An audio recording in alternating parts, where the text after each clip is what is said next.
Hello and welcome to Stork'd, the podcast in which we explore the many ways to build and define family. This is your host, Julia, and this episode is about working out during pregnancy, postpartum, and getting back into your body, getting movement back into your body. I want to introduce you to Brooke Cates. She is the inventor of something called the Bloom Method. The Bloom Method is an online methodology of moving your body when you're pregnant or postpartum. It's really interesting because it is the antithesis of bounce back culture. Here's what I mean by that. When I had my kiddo, as we all know, pregnancy and postpartum just really messes with your body. We know that. Obviously, you've created a human, but it also messes with your mind and your sense of who am I? And when you look in the mirror, you don't look the same. And it's just like, it totally messes with your mind. So what happened to me is at first I was like, oh, I'm postpartum. I'm in the 4th trimester. I need to give myself grace. And I really just did a little bit of yoga here and there when I felt called to. I kind of was like, oh, I don't know if I could do this. And it was so daunting, intimidating to get back into quote unquote working out and that bounce back culture that we're told we have to pursue, back to perfection, back to the body that you used to have, look like you've never ever delivered, that kind of like messaging that I just got so daunted. And I said, okay, well, I'm just going to give myself a little grace for another trimester, another trimester, another trimester. And these aren't trimesters, these are quarters if you want to go in like a more financial calendar specific methodology. And it was all of a sudden more than a year before I'd had a regular workout schedule. And it was really daunting and scary to say, okay, it's time to start moving my body again. Enter Brooke and the Bloom Method. It just so happens that my decision to start moving again coincided with this interview with Brooke. And I'm so thankful it did because she took away my notion that you have to work out harder and lift more weights and go faster and squeeze it all in and do everything. And she said, look, 10 minutes is great. Whatever you can do, as long as you're using methodology that supports you to get into your body, to feel good about your body, to feel strong and loved in your body. So this is Brooke's story. This is a story of a woman in her 20s who had never had kids. And she calls the Bloom Method as an idea about supporting postpartum women that came online for her. And what she means by that is sort of intuitive downloading or like a sense of knowing this is how to offer people a better way to move their body postpartum. That's really interesting. We're going to talk about that. We're going to talk about her family building journey and also a difficult relationship she has with a parent, with her mom. This is an amazing episode. If you know anyone who is postpartum or pregnant and might benefit from thinking about movement and exercise a little bit differently than the quote unquote bounce back culture and the terrible forceful messaging that we're receiving as women and as moms, this is the episode for you or for your friend that you want to share it with. If you love it, and I know you will, please don't forget to give a review anywhere you listen to podcasts. Sign up for the Stork'd newsletter. It's really good, you guys. And follow on social media. Here is Brooke. Brooke, thank you so much for coming to Stork'd, the podcast, where we explore the many ways to build and define family. We have been eager to chat with one another for some time now, so I'm just thrilled to finally have you here. Julia, thank you so much for having me. I'm super stoked to just connect with you and connect with your audience and chat about everything that comes up today. So thanks. Oh, that's awesome. I know you're going to have a lot to say, and our audience is going to learn quite a bit from you. But before we dive into all that good stuff, can you tell us a little bit about who you are and what brings you here today? Sure. My name is Brooke Cates, and I am the CEO and founder of Bloom Method, which is a pre- and postnatal fitness and movement method. We were the first ever pre- and postnatal fitness app that ever launched that was outside of this one size fits all that most women are used to. And outside of that, I am so many things, right? I'm a mama, I'm a partner to my husband, I'm a friend, I'm a daughter, I'm all these things. And I'm navigating the world every day. I'm like, I really know nothing. And I stay curious. So I'm just navigating the world like everyone else. And my gift, or one of my many gifts, happens to be my work with the Bloom Method. Oh my gosh, I love that. What you just said, I know nothing, a long time ago. I mean, we'll pretend it was like 10 years ago, but it was many decades ago when I was in high school. One of the most popular teachers came into the classroom and the first day of school, and she drew a big circle on the chalkboard. And she says, this is what you know right now. And we're like, cool. And you think then that her next step is going to be to draw a bigger circle on the chalkboard and say, by the end of this semester working with me, this is what you're going to know. But instead, she drew this teeny tiny little dot in the middle and said, if we do our exploration correctly, that by the end of the semester, this is what you think you know. Meaning that as the world expands, you realize how little it is that you actually know. And that has really stuck with me. So your message around, I'm just a learner, I'm here to explore and see where like what comes up is really, really interesting. I love that. And what a found way for a teacher to introduce herself. Like I just think about the immediate trust she received from probably every student in that room. So thanks for sharing that. I love that. It's beautiful. And so true. Right now where I stand in life, I just always try to live my truth and what my truth is in the moment, honoring that it shifts and shapes in various ways based on maybe a conversation I have with someone or knowledge that comes online for me. And then at the same time, I honor my truth. I always want to have compassion and honor and respect for other people's truths. And I think that for me is such a profound thing in all aspects of my life. And when I think about my family and how I'm raising my little boy, Levin, he's 4, that is something I want to give to him. Stay curious, because how beautiful is it when we can come together with other humans and say, we are so different. We would probably disagree about almost everything. And yet we are also a reflection of one another. And I respect you and your path. So it's a little bit of how I try to approach my own personal journey in this life, but also as a mother. Let's talk about journeys, because you've got a couple of really interesting ones. One is your journey into entrepreneurialism and starting the Bloom Method. The other is your continued learning exploration journey in parenthood. But you're sitting in front of us. You seem like somebody who just has it all together. You know exactly what you want to impart to your son. You know exactly what you want to create and continue to build with your company. I imagine it wasn't always like that. Can you tell us about who you were like 10 years ago? That's a good one. 10 years ago. How old was I? I was 31. Well, 10 years ago, my husband now, I say that weird. He's been my only husband, but my husband at the time, we were actually just starting to redate, as I call it. We were together for 4 years, and then we had a 2-year break where we had no plans on getting back together. And as does such love and connection and the universe, we came back together. So at 31, like we were in our first, 6 months of are we doing this again? Are we here? And really in the unknown, but still so interesting that you asked this question, because it's so reflective of what I just said, where we were both just curious of this feels good. It feels in alignment.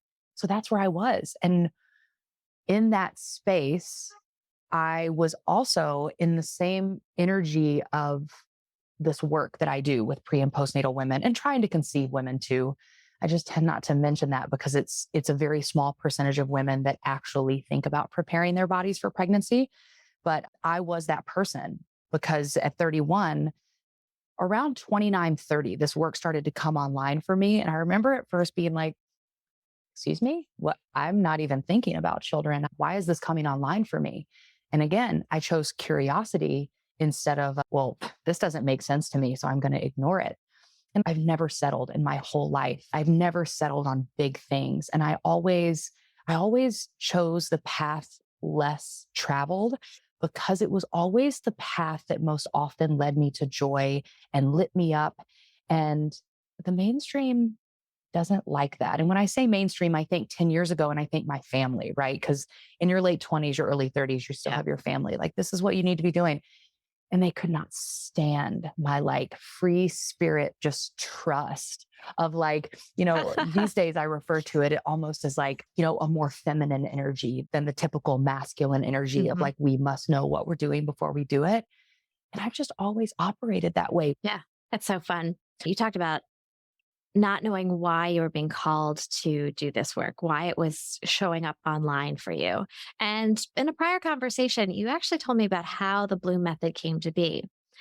I want you to walk through that with us. And I think it's really fascinating because so many entrepreneurs or writers or people who are in the creative spaces write what you know or solve a problem for what you experience yourself. And you admittedly didn't have kids at the time, and yet this came up for you. This was important for you. Talk to us about how Bloom Yeah. Method came to be. When I think back, it started as an awareness. I started to notice challenges that women in my life were having when it came to pregnancy, birth, the fears that were associated with birth, how that would affect them mentally, emotionally.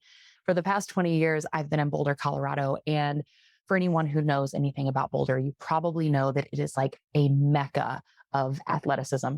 And so a lot of women in my Yeah. life were very athleticism driven and very active. And I was noticing in my late 20s, early 30s that these women would go to have a baby, and it was as if they lost this identity of themselves as it related to movement. And they didn't know what to do during pregnancy. They felt trapped. They didn't know how to prepare for their birth from a physical space.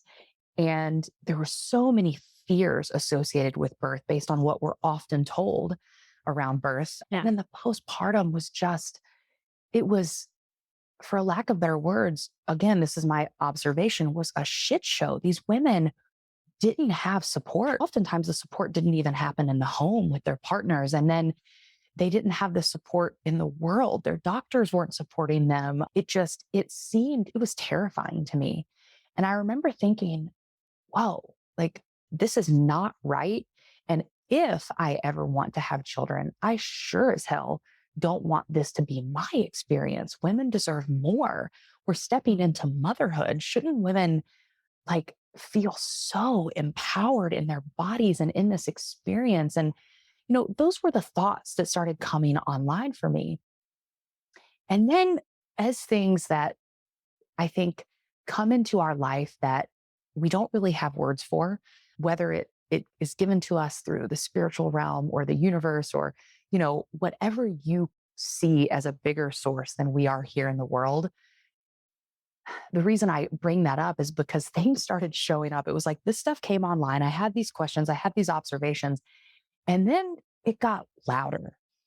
And I started more than ever realizing that it was as if women were crying out for help to me without directly crying out for help. I would witness conversations of women just talking about how horrible postpartum was, how terrifying their birth was. One time a woman said to another woman in front of me with her 2 to 3 year old daughter standing right beside her, well, I had to give up this, and scanned her body with her hands to have this and pointed over to her daughter. And I remember thinking, holy generational trauma just happened in that one moment. This woman, one, felt like she had to give up a sense of herself to become a mother. Like, how disempowering. Number two, what did that little girl just have imprinted on her that we have no idea how that could affect her? But I just remember it like hitting me like a ton of bricks. And I think it was those little things that I started to experience that just slowly but surely built this passion within me and this desire to change the norm as we knew it from the prenatal phase, trying to conceive phase, through the more veteran motherhood space. And at the time, 10, 12 years ago, it was very slim on where I could get innovative, like more cutting edge, not your grandmama's prenatal fitness education. I found a couple of certifications that were just mind blowing. And I'll never forget, in one of the certifications, we did a history of childbirth.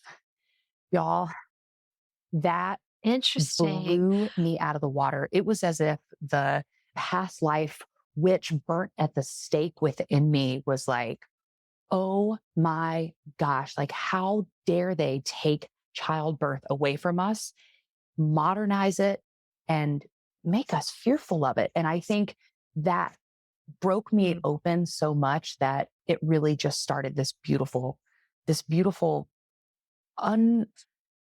I want to say an unraveling, but almost like a re-knowing of what I was meant to do on this earth. So before we go on, I think it's really important for you to say in your words, and I can tell you a little bit about my experience with it, but your words, what the Bloom method is now. What does it offer to your Yeah. clients and participants? Thank you for that question. The Bloom method offers a redefining of relationship to movement and exercise for the modern mom. My hope is that it breaks women free from the boxes that they have been placed in based on quote unquote conditions of pregnancy and postpartum. And it allows them to tap back into that intuition, which, in my opinion, is the most important thing that a mother can reconnect with as she's becoming a mother. And it turns that back on from a movement space. The movement is my gift. It is the Bloom Method's gift. And it ultimately, my hope is that it just empowers women to trust their bodies, to know their bodies in a new way, actually an invitation to become a stronger version of ourselves, both spiritually and physically, than we have ever known. And maybe we ever thought was possible of ourselves. Oh my gosh. That puts in words a feeling that I've had a hard time articulating for some time. So there's this concept that when a baby's born, so is a mom. And in some ways, I'm going to use your word, the re-knowing. It's like a re-knowing, a reclaiming some inner wisdom. That's been my experience with it. And in some ways, it's like a reformation, like you are a wholly new, totally different, reorganized person. In the same way that your organs get moved around when you carry a baby, your heart space and your passions and your brain space all gets moved around and reorganized. And that could be a confusing process. You know, you're simultaneously learning how to care for a child and figuring out who you are again, rediscovery of self. Yeah, I don't actually know where I'm going with this. It's not a No, I question. love It's sort of that. just I an think that observation. what you were saying, what it brought up for me, that I hope that more mothers can have the ability to be with what I'm about to say, but that is having more grace for ourselves, letting go of the musts. It must look a certain way, letting go of the comparisons, Yeah. letting go of the preconceived ideas, right? Because like you said a minute ago, if you would have asked me what a family unit looked like before my family, you might have had a different, or you would have had a totally different idea than you have now. Totally. I feel that way about motherhood. I was a nanny all through college. So talk to any nanny who nannied for families, and we just thought that we knew exactly how we were going to raise our children, right? And I'm a totally different mama than I ever thought I would be. And I'm so in love with the mom that I am to my little boy. And I'm so glad I'm not the mom that I thought I was going to be, because the mom that I am is so much more nurturing and so less scheduled. And look, everyone deserves to parent the way that feels right for them. So when I say I'm less scheduled, I'm not demonizing anyone for scheduling or having more rigorous schedule. That is what works for people. Mm-hmm. It doesn't work for me because it makes me feel like I'm confined. And so that's what I mean. I think if women could, as they're, like you said, allowing this to come back online or adjusting to becoming themselves in this new way as a mother. And I would say that I only have one child. So for me, I've become a mother once, but for many women that I've known over the years, they say that every time they have a child, that shifts a little bit, that motherhood container shifts. And I think that if we would just have more grace for ourselves and give ourselves the ability to shift, it would come to us easier. There would be less judgment. There would be less self-ridicule. And I do think that all of this comes back to that inner knowing, that inner compass of truth. And I think that when we can come back online and connect with that inner knowing, you can step back and look at your whole life, from family planning, what your family looks like, how your family differs from the let's quote unquote average family, how you want to parent, how you want to show up as an individual. It all in my opinion, is navigated at an easier playing field because you constantly come back to self and you're trusting yourself. I'm going to make a leap, but I'm curious if you agree with me. Do you think it's easier to trust yourself or to access your intuition, your inner knowing about who you are and how you want to show up as a parent or as a person or as an entrepreneur or whatever, as a result of movement? Do you think the movement helps you access that? One of the many, because the reason I think that is because movement doesn't speak to everyone the way it speaks to some. So, for Hmm. example, I think of a dancer versus an athlete versus someone who just likes to go walk in nature to have meditative space for themselves. That is going to be very different for all three of those people. And the movement is going to help them maybe figure things out or tap into things within themselves differently. And I also think it's worth saying that the modern mainstream fitness industry can also pave a way for a lot of negative self. I don't even know what to call it around fitness, because sometimes I ask women, why do you go to a fitness class every day? Do you do it because you think you have to look a certain way? Do you do it because you think you have to, or do you do it because it fulfills you?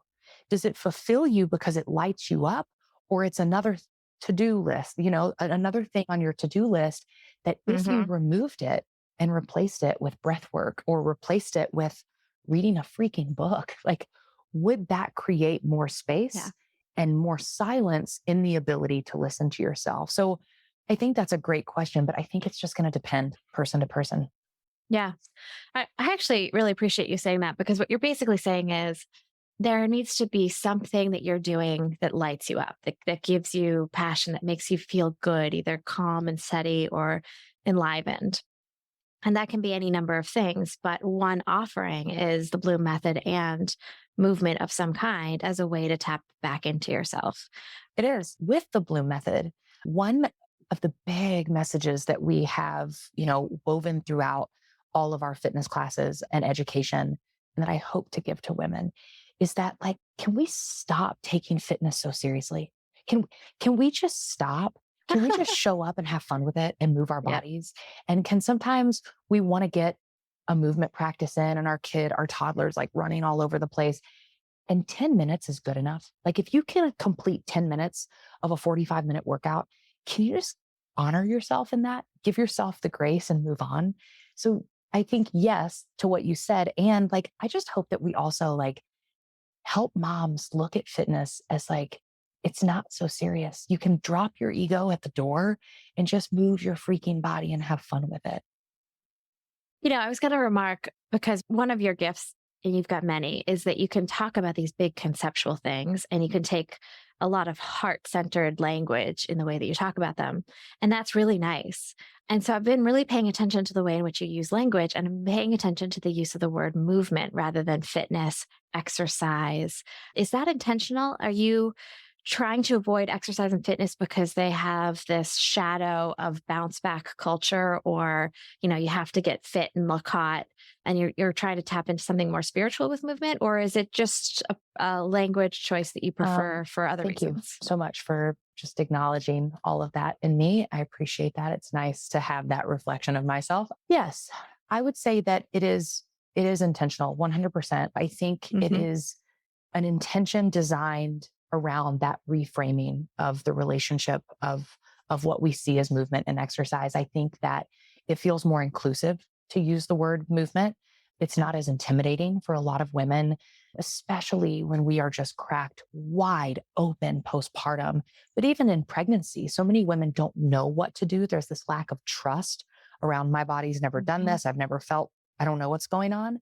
I think that I do really believe there's this, I use this term I call common like club fitness, Machiavellian fitness. And it's this idea that fitness has to like hurt and it has to be really sweaty and you have to feel like you're at the club. And I'm like, well, I don't know about that, because what we've lost is that embodiment culture of really being in our bodies.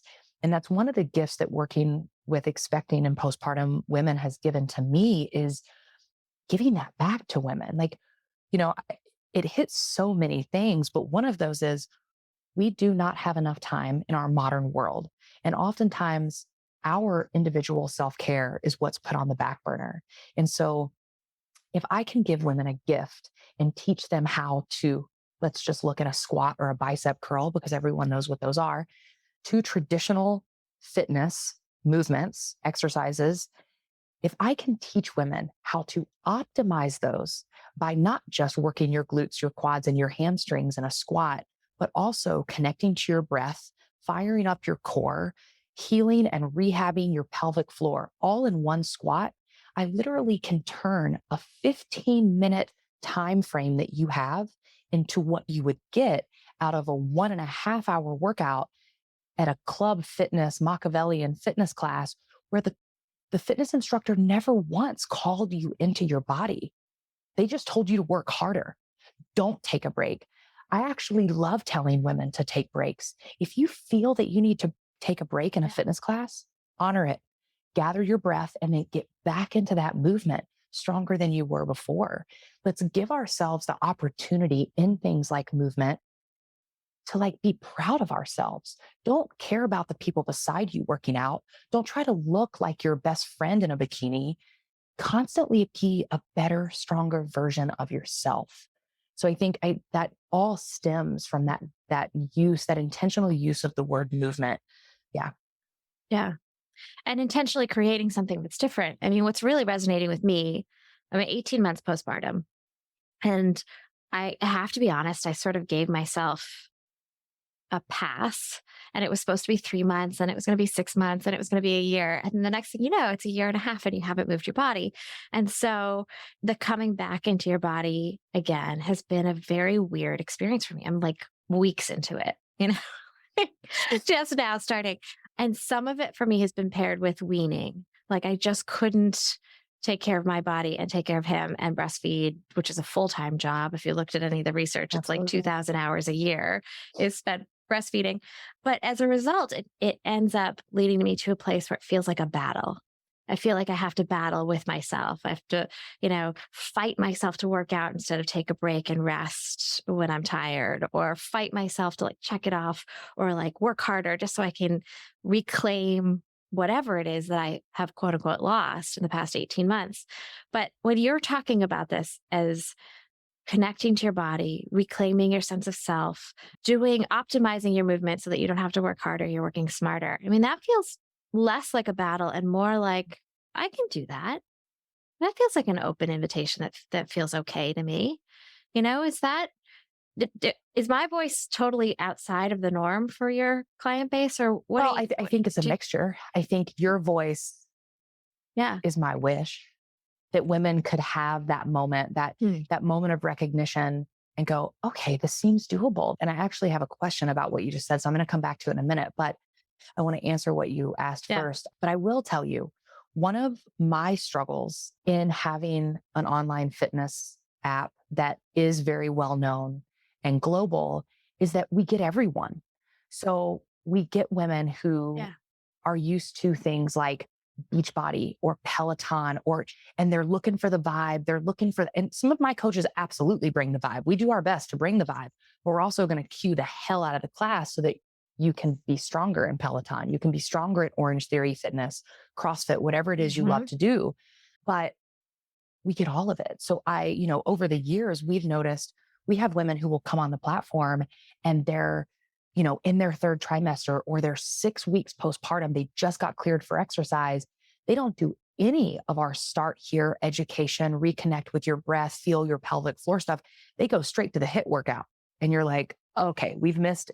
And that, having an online app, I've really had to let that go because I can't, through the thousands of subscribers, I can't be like watching everything that they're doing. I can just always do my best and have my coaches do their best and my marketing team to teach women, I guess, offer an open invitation to have more grace. Because I think anyone who works out consistently and pushes their body is a freaking athlete. Let's be real. Yeah. So if you were athletic before, oftentimes women, that comes back online and the doctor says at 6 weeks, your doctor or midwife goes, okay, you're cleared for exercise. And they go, great, I can go back and I can just push myself at that same space. And then either very quickly, depending on their body, because everyone's body is different, or 6 months to a year later, subsequent pregnancy later, whatever, they go, holy cow, what just happened to my body? And then they realize that slowing down would have been the better option. And I don't think it's the individual's fault.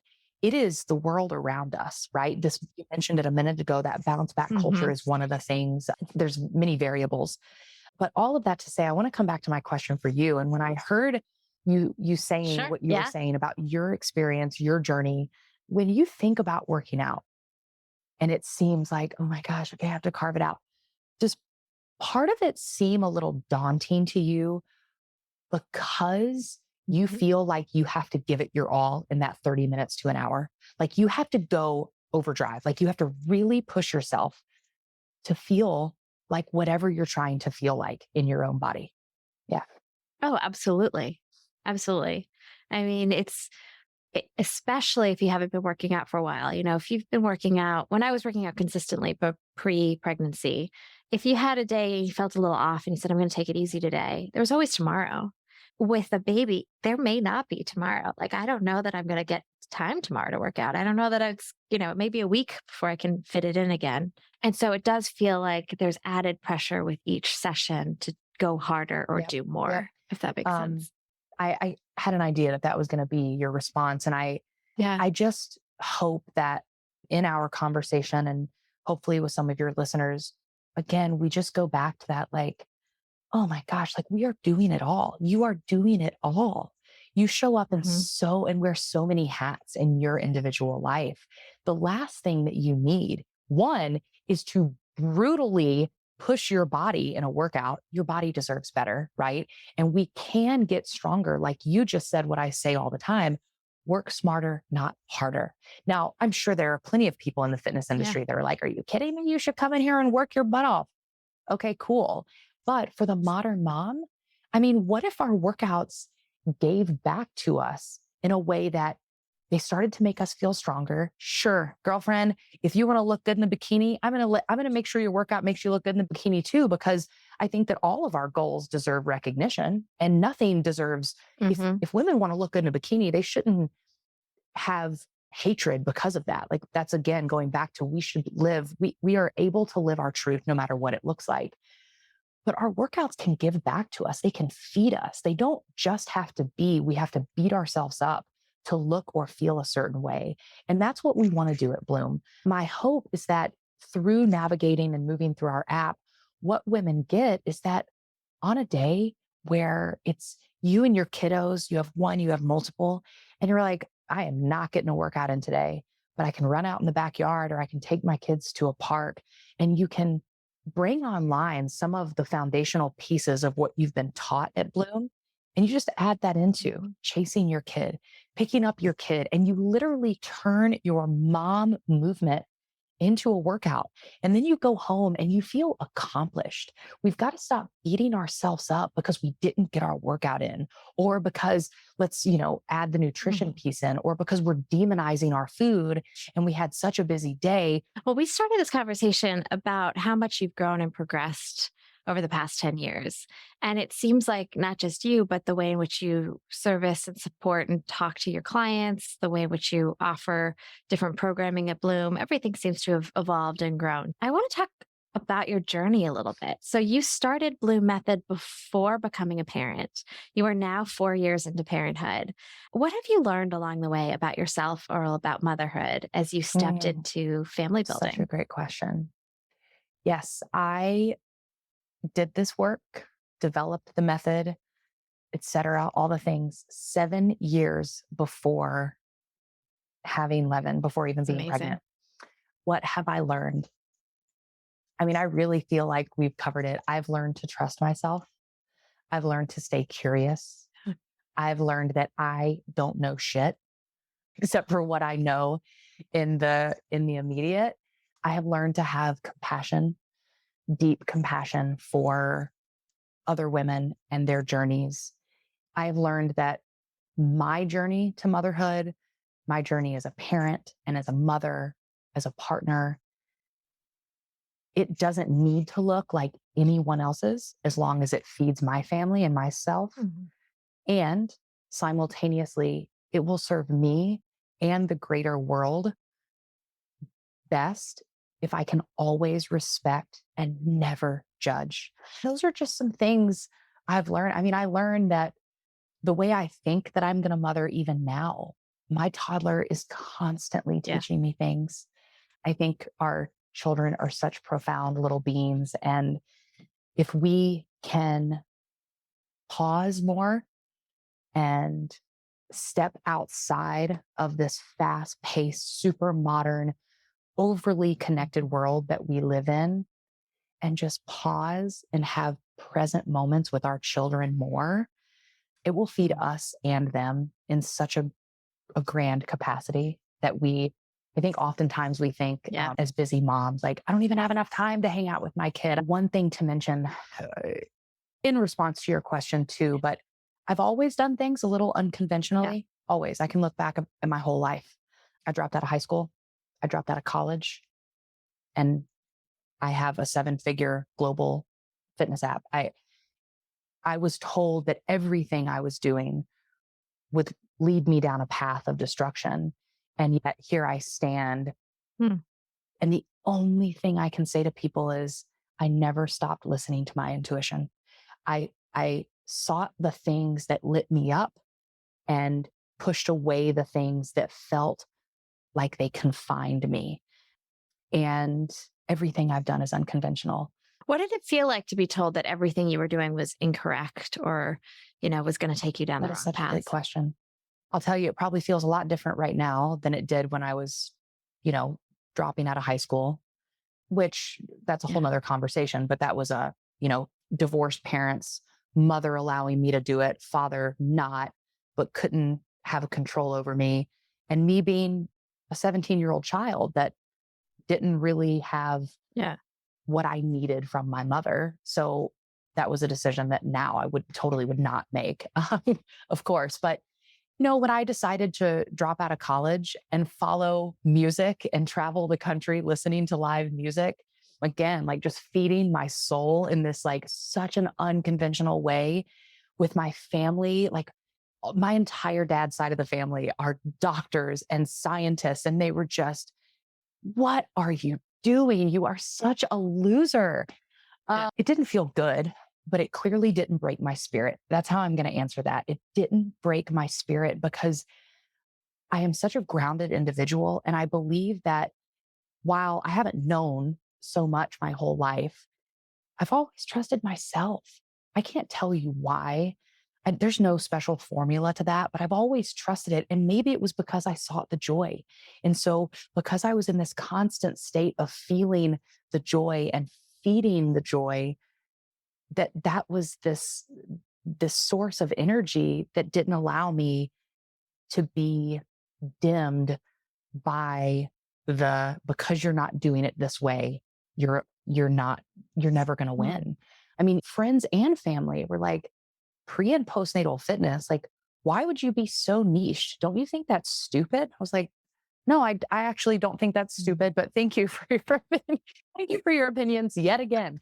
And then, even in the way that I've run my business, as an entrepreneur, I have run my business. I've never had a business plan. I love telling people that because they almost fall out of their chair. They're like, wait, excuse me? I've never had a business plan. There's so much trust. And I think the reason I share it is because it's not for everyone. There are so many studies and proof that business plans work and it makes sense to have spreadsheets and plans and budgets and all of this stuff.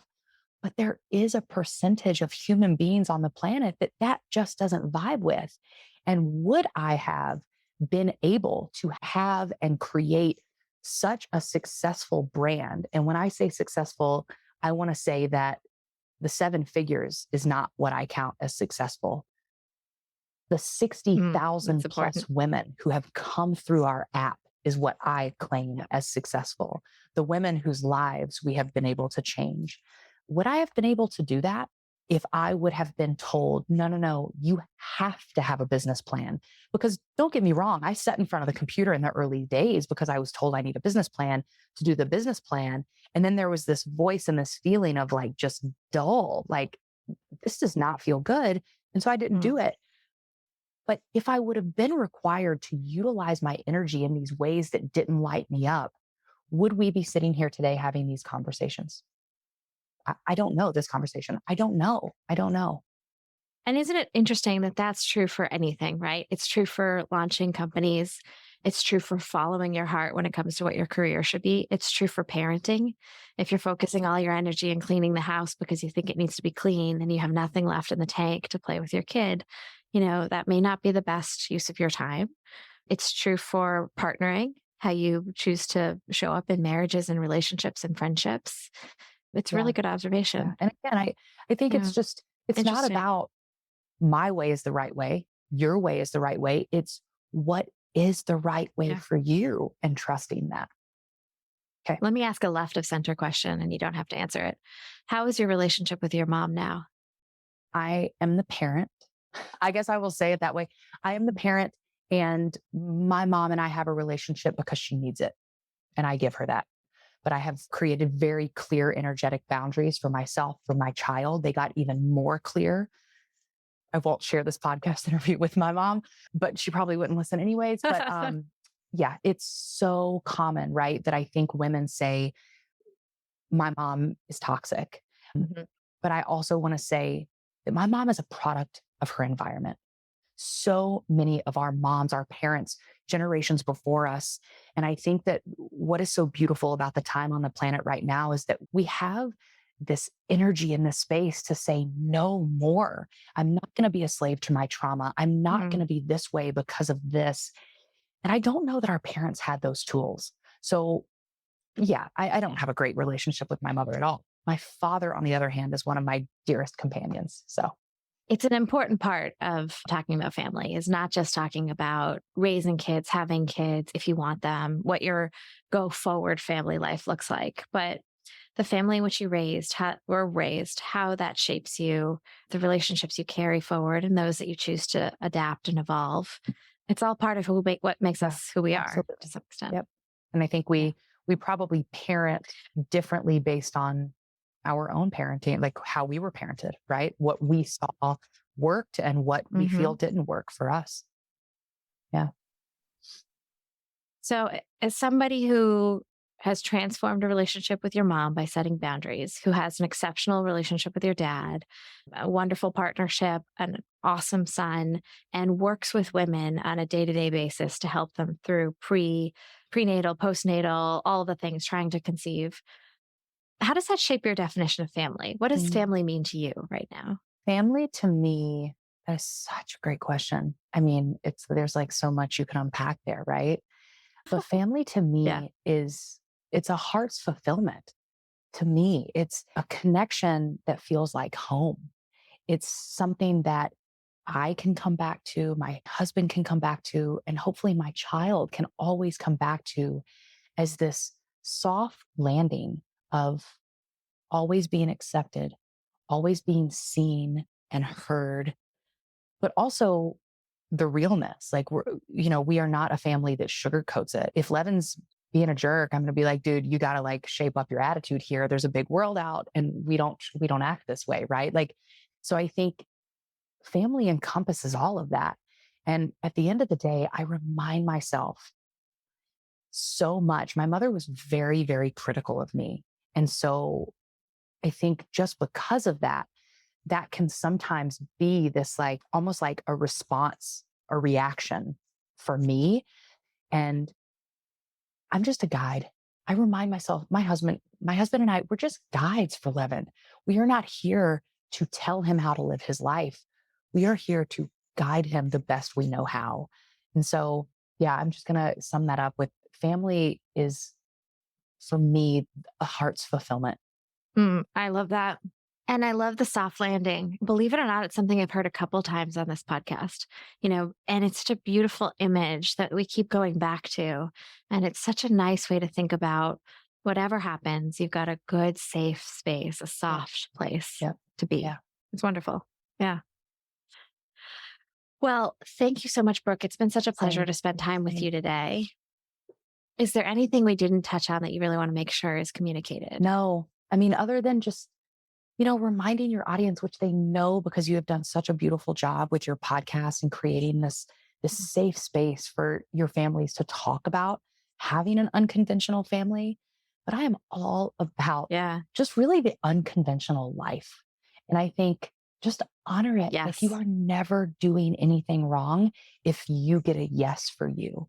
Let other people be confused about it. Who cares what other people think? Get over it and do what's right for you, because in 50 years, looking back over your life, you will not regret the unconventional life that you created when it was always a yes for you. Yeah. Yeah. I really love that. So I want to reframe that with the question. You don't have to answer it, you just did, but what messages or takeaways do you have from building your career in the way that you have and your family in the way you have? Yeah. It's just that same intuitive drive, right? Yeah. That's the word. It's that intuitive drive. Let your intuition be the hands on the wheel and come back to it. It's like we're not going to Google Maps for the directions. You're coming back to that intuition to say, is this right for me? You can have 1 million check-ins a day. It does not matter. There is no right or wrong.